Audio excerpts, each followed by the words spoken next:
We wish to evaluate the integral of sine 2 theta over 5 plus cos 2 theta all cubed.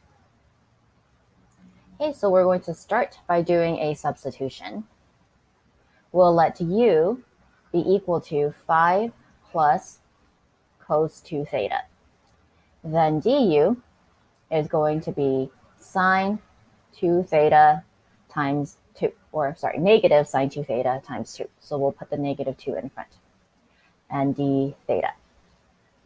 Okay, so now we can see that once we do our substitution, in our original expression, we'll have sine 2 theta d theta left over, right? Because our denominator is just going to be u cubed. So which means here we want to isolate sine 2 theta d theta. Okay, and we do that by dividing both